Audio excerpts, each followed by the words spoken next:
El sentit tradicional de la publicitat en què exhibia les característiques d'un producte perquè el consumidor coneixés el producte, això ja ha quedat oblidat.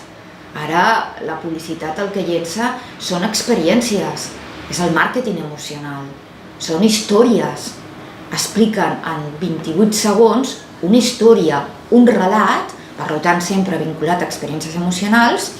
o senzillament una aspiració, un moment, una possibilitat, on el producte podríem dir que és l'excusa, que no és excusa perquè tard o d'hora hem de saber lligar, però ja les grans marques, diríem que el gran record que ha de quedar en la persona que veu l'anunci és la marca, el producte, sobretot la marca, vinculat a una experiència agradable.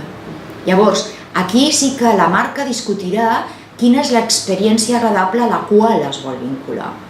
I si el teu target és gent jove,